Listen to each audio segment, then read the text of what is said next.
In this video, I'm going to review the Samsung Q9FN QLED TV, occasionally comparing it against the Sony ZD9 or Z9D, the best LED LCD TV we've reviewed until now. Like Trump's hooker hiring history, there's plenty to cover, so let's get down to business.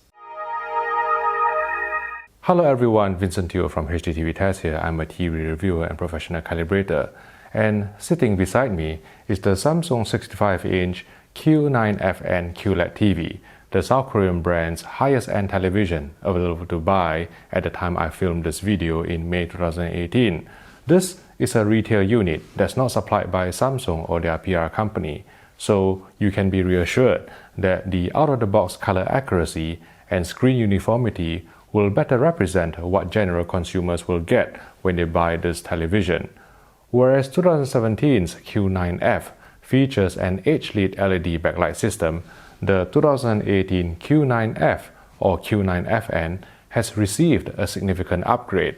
It has full array local dimming or FALD directed LED backlighting, which is widely accepted as the pinnacle in LCD backlight technology these days. Note that I said LED LCD. Yes, Samsung's 2017 and 2018 QLED TVs are still traditional LED LCD televisions, only that they are souped up with quantum dot technology to deliver even wider color gamut. Other features of the Samsung Q9FN include a UHD screen, Ultra HD Premium certification, HDR support for HDR10, HLG and the open standard HDR10 Plus formats, as well as the company's latest Tizen OS Smart TV platform. From the front, the bezel looks impressively slim, but turns slightly to the side, and you'll see that the chassis is among the thickest you'll find on the market these days due to the advanced backlight system. Since we watch TV from the front and not from the sides, this is not something that bothers us, especially if it translates to better picture quality. The LCD panel is supported on a stand with a cylindrical T-base finished in polished black to create the sought-after screen floating in air appearance, but it can be a bit wobbly as a result. Please note that this is the stand design we get in the UK and Europe. In the USA, I think you get a rectangular open stand, but the panel and image quality should be the same between both continents. The back of the TV is made out of textured plastic and looks very clean because the connection ports have been farmed out to an external One Connect box. Now, the 2018 One Connect box supplied with the Samsung Q9FN has been roided up. It's huge, mainly because it also houses the power supply and so can get a bit hot after prolonged use.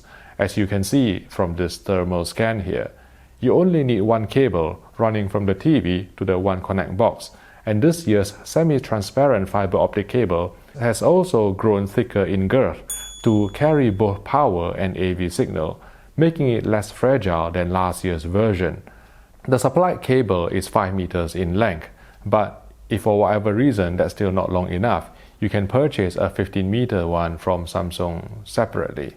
Among various other ports, 4 HDMI inputs are provided on the One Connect box, all compatible with the HDMI 2.0B and HDTV 2.2 standards.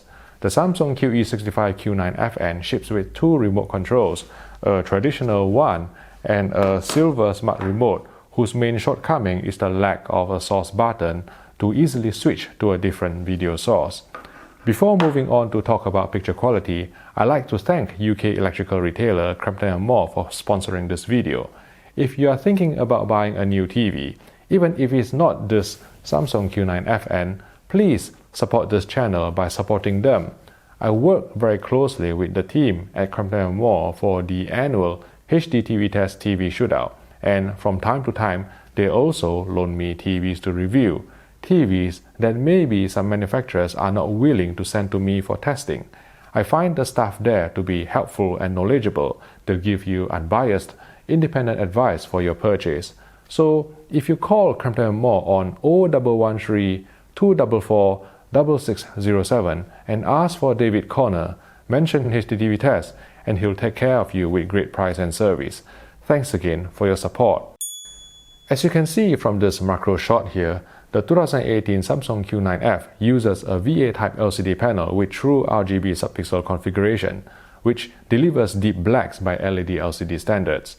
Once we aligned peak white to our normal SDR darkroom target of 120 candelas per square meter, black level on a 4x4 ANSI checkerbox pattern measured 0.032 candelas per square meter. Traditionally, VA-type LCD panels suffer from narrow viewing angles, but Samsung has worked hard to improve the viewing angles on its 2018 QLEDs, and from our testing, the Q9FN indeed hung on to its contrast and saturation slightly better than your typical VA panel. However, the more you go off-axis, the more noticeable the blooming or haloing becomes.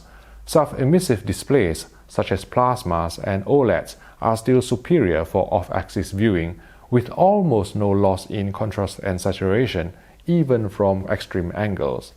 And it is this off-axis blooming on the Samsung 65 Q9FN that helped us accurately count the number of local dimming zones using our own custom-altered pattern consisting a small white box crawling horizontally and then vertically against the borders of a black background.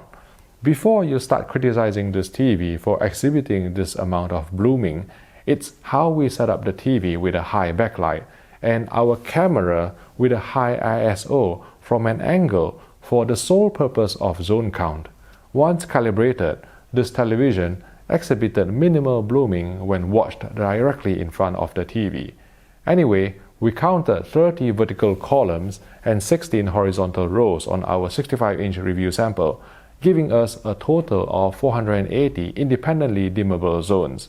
Now, having a big number is one thing, whether it's used effectively is another thing altogether, and overall, I'm reasonably impressed by the local dimming algorithm designed by Samsung engineers, which succeeds in keeping blacks deep and minimizing blooming artifacts.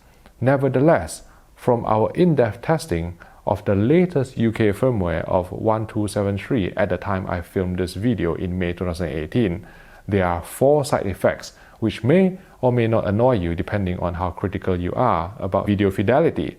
First, the local dimming algorithm works fairly aggressively to maintain deep blacks and reduce blooming, so shadow detail in low-lit scenes will be missing.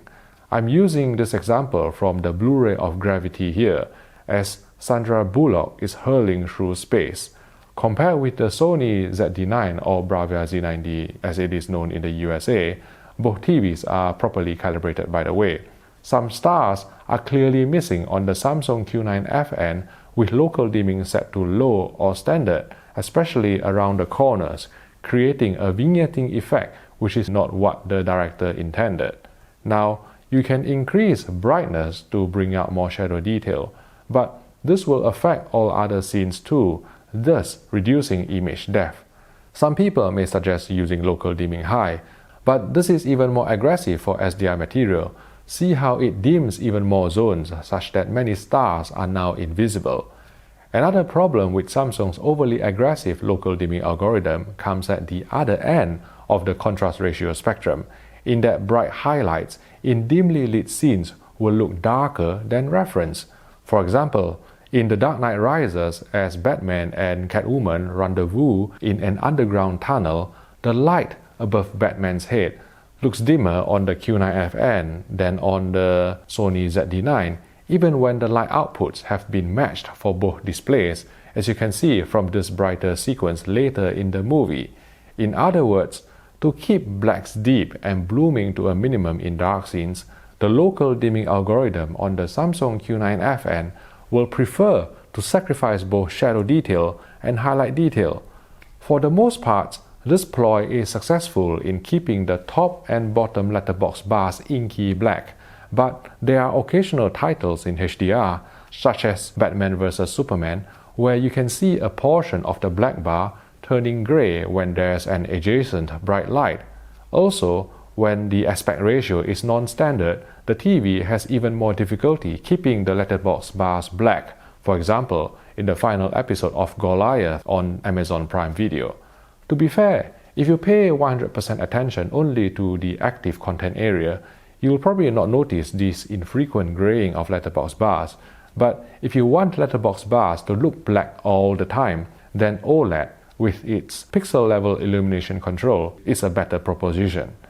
The final issue with Samsung's local dimming algorithm is some luminance fluctuations, predominantly in dark scenes illuminated by only a few lamps, which can present themselves in either HDR or SDR regardless of local dimming setting. The SDR example I'm using is from Better Call Saul on Netflix. You can see the backlight flickering away even though the scene lighting level is supposed to be constant. For HDR, here's Iron Fist, again from Netflix. Same scenario here. One lamp, constant illumination, but the backlight is pulsating, seemingly responding to other movements on screen. Maybe Samsung can address this in a future firmware update, but as with all things in the future, nothing is guaranteed and some other issues may be introduced. For SDR, we were really surprised to find the out-of-the-box color saturation tracking in the most accurate movie mode on our retail unit to be severely undersaturated compared with the Rec. 709 standard, which needed calibration to correct and only partially at that. The non-linear saturation tracking meant that if we wanted to accurately saturate the inner points, we would have to sacrifice the outer gamut. As a consequence, the Samsung Q9FN delivered the least accurate colors among flagship TVs we reviewed over the past couple of years, as you can see from this Color Checker SG chart here. Maybe once portrait displays update its Kalman calibration software to add 50% and 75% saturation tracking adjustments as promised at CES, we can achieve better results. To clarify, this Samsung QE65 Q9FN is a retail unit we sourced ourselves. We are using reference-grade equipment to measure a client K10A colorimeter profiled to a Jetty Spectraval 1511 spectral radiometer, and because we couldn't believe how inaccurate the colors were, we actually got our hands on a client K80 to double-check. Many owners probably won't realize it, but once our review unit was put beside a display with accurate colors, many colors just looked slightly undersaturated. Note that this is for SDR. We'll talk about HDR colors in the HDR section.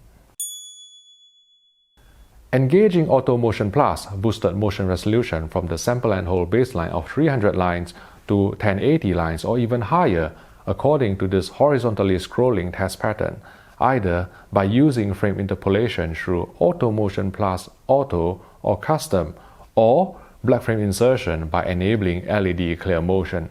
A few things you need to be aware of. Turning off Auto Motion Plus breaks 5.5 pull down, so telescenic judder would be visible. Therefore, you need to optimize the Auto Motion Plus custom settings to get smooth panning shots in 24 frames per second movies without soap opera effect or interpolation artifacts. When you engage black frame insertion for 50Hz content such as live sports broadcasts we get in the UK and Europe, there will be undefeatable frame interpolation. Presumably, Samsung has done this because otherwise 50Hz content will look stuttery with the BFI, which operates at 60Hz. But it also means that there will be obvious interpolation artifacts, which defeats the whole purpose of using BFI or black frame insertion in the first place. Last but not least, like previous Samsung televisions, the Q9FN also suffers from occasional motion hiccups, usually after a scene cut from an interlaced 50Hz video signal. We saw them on the internal Freeview tuner. These hiccups become rarer with high-quality progressive signal, for example, 2160p from SkyQ, and if you switch off Auto Motion Plus completely. But that means you'll be stuck with the baseline motion clarity of the LCD panel. Now, the good news is that depending on what you watch and your individual sensitivity, some people will see these motion hiccups, some people won't. All we are saying is that we have witnessed and reported these Samsung TV motion hiccups in our written reviews since 2013. For us, Sony is still the benchmark in motion handling.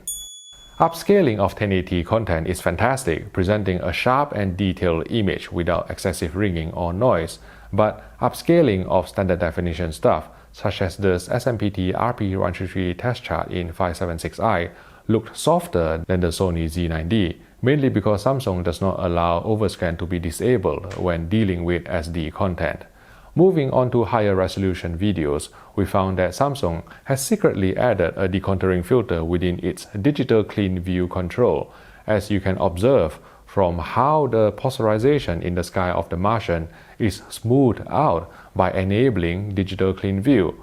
We haven't seen this feature publicized or documented anywhere, and it's switched on by default even in the most accurate movie picture mode.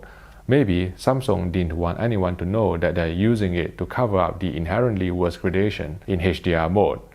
Anyway, engaging digital clean view does reduce fine detail and film grain a bit too, though less so than the Ambient noise reduction control on LG's 2018 OLED televisions, so it's your call whether to use it or not.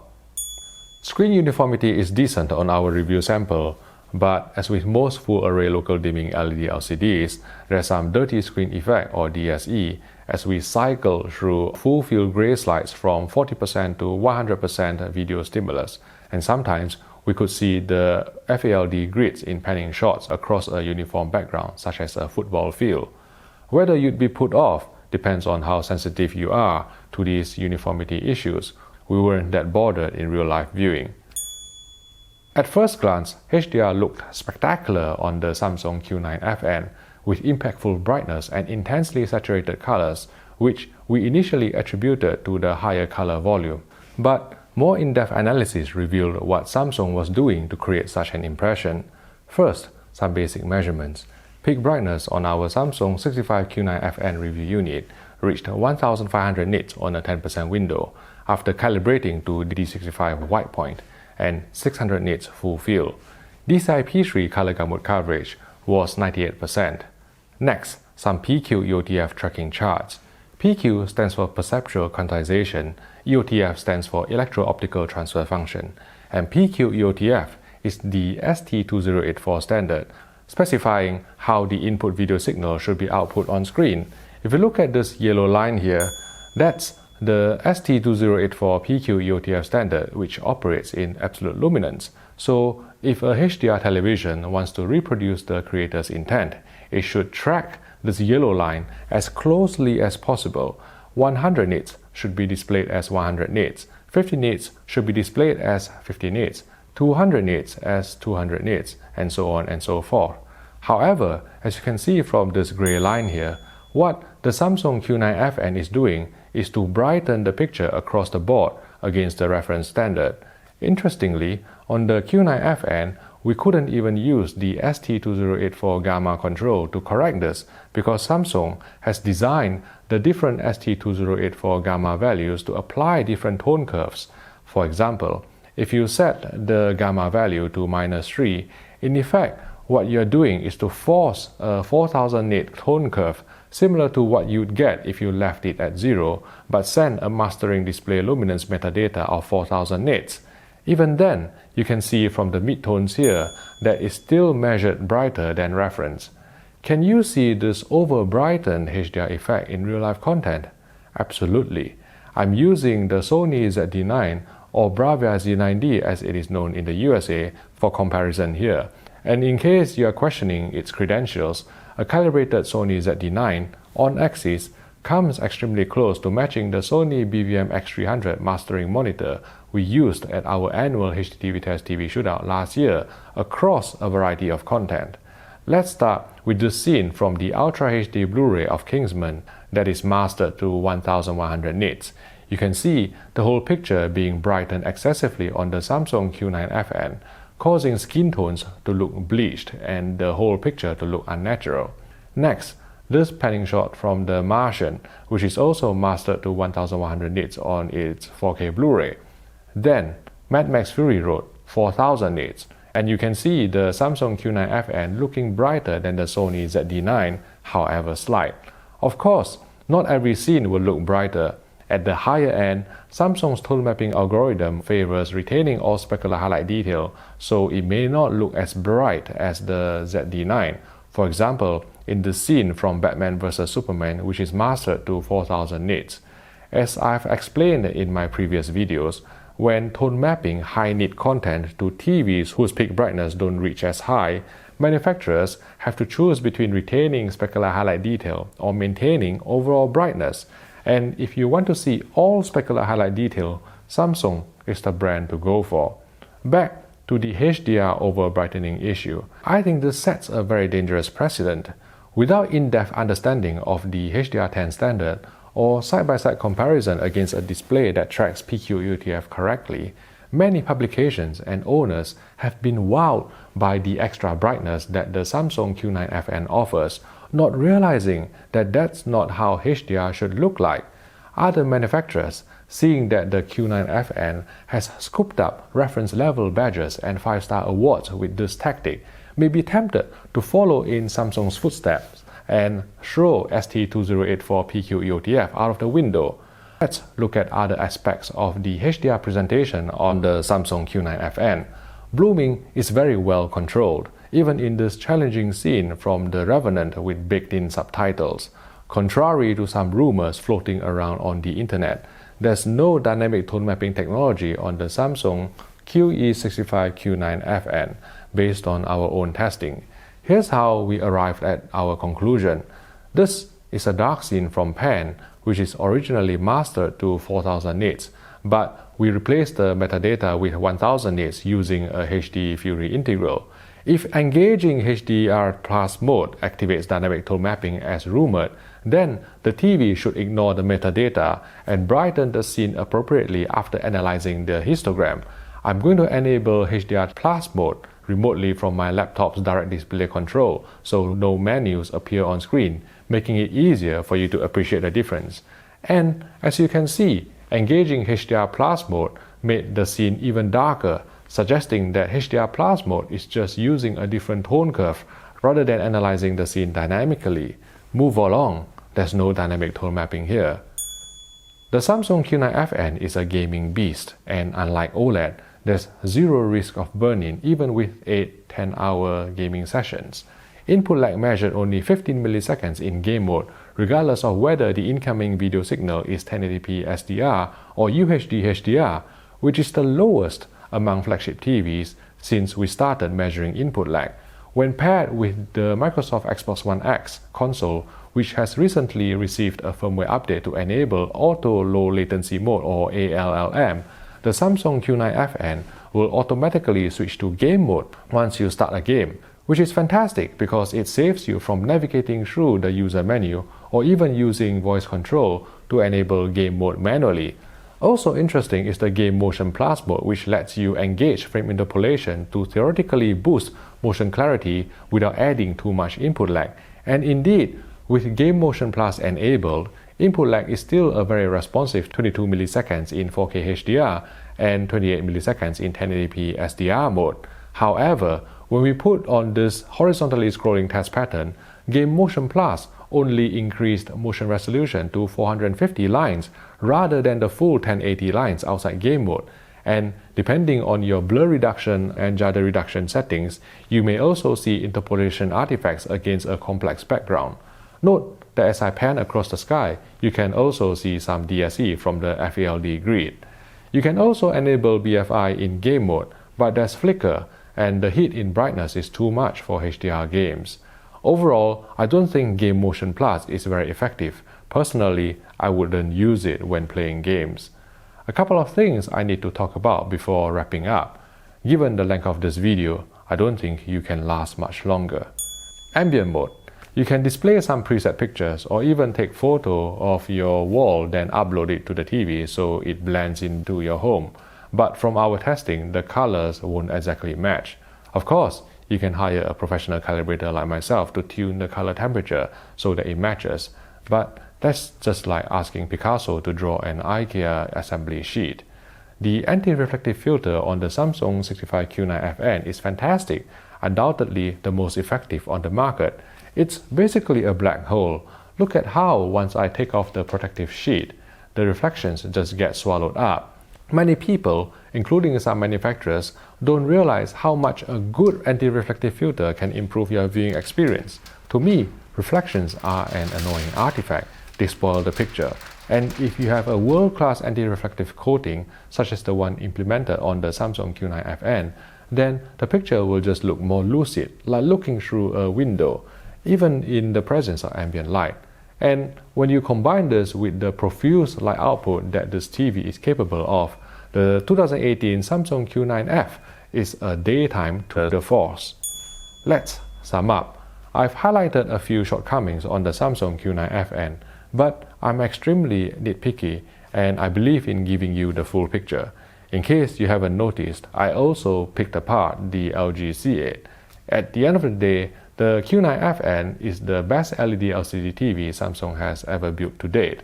With the highest number of full array local dimming zones in the company's history, it's by far the best gaming TV on the market.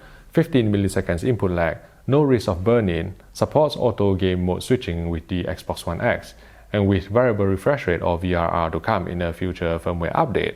It's also the best choice for watching TV in a very bright room, thanks to class-leading anti-reflective filter and high brightness output. However, if you value image accuracy and backlight stability, then the Sony ZD9 or one of the 2017-2018 OLEDs will be better. If you found this video useful, please click the like button and subscribe to the HDTV Test YouTube channel for more videos like this. Thank you for watching, and I'll see you in the next video.